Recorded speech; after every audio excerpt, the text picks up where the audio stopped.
4 वर्षानंतर परिषदेवर लोकप्रतिनिधींची कमान, रखडलेल्या योजना, विकास कामांना गती देण्याचं आव्हान. 4 वर्षापासून असलेले जिल्हा परिषदेतील प्रशासक राज अखेर संपुष्टात आला आहे.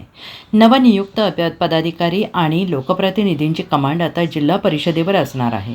निवडणुकीनंतर जिल्हा परिषदेवर महाविकास आघाडीने झेंडा फडकवला आहे. अध्यक्ष उपाध्यक्षांची निवड पार पडली आहे.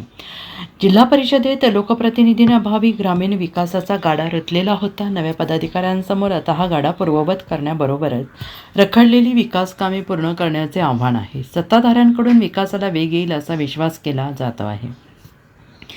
जिल्हा परिषदेतील मागील लोकप्रतिनिधींचा कार्यकाळ दिनांक 20 मार्च 2022 रोजी संपला. यानंतर 21 मार्च 2022 ते 18 मार्च 2026 पर्यंत सुमारे 4 वर्ष प्रशासकांचा जिल्हा परिषदेत एकाती कारभार सुरू होता. या काळात मुख्य कार्यकारी अधिकारी जितेंद्र डुडी, तृप्ती घोडमिसे, विशाल नरवाडे यांनी प्रशासक म्हणून जबाबदारी सांभाळली.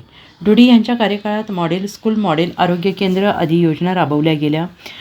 ग्रामीण भागातील शिक्षण, आरोग्य सुविधांना चालना मिळाली. डुडी यांच्यानंतर घोडमिसे यांनी प्रशासक पद सांभाळले, परंतु हा काळ विविध कार्यामुळे चर्चेत राहिला. शेवटी विशाल नरवाडे यांनी प्रशासक म्हणून अगदी थोडी मुदत मिळाली. प्रशासक काळात रस्ते, पाणीपुरवठा, ग्रामीण योजना, शाळा, अंगणवाडी कार्य, रुग्णालयांची उभारणी, शेतीसाठीच्या योजना अशा अनेक विकास कामे रखडली. प्रशासकांच्या एकहाती कारभारामुळे लोकप्रतिनिधींच्या सहभागाचा अभाव जाणवला. प्रशासक राज संपल्यानंतर नव्या नेतृत्वासमोर ग्रामीण विकासाच्या जबाबदाऱ्या आहेत.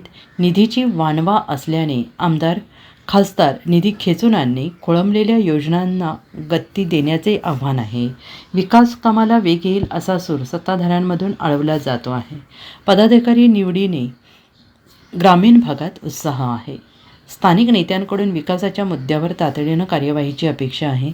जिल्हा परिषदेच्या नव्या नेतृत्वाचे हे आव्हान स्वीकारले तर ग्रामीण विकासाला नवी दिशा मिळेल. Bureau report, SBN Marathi, Sangli.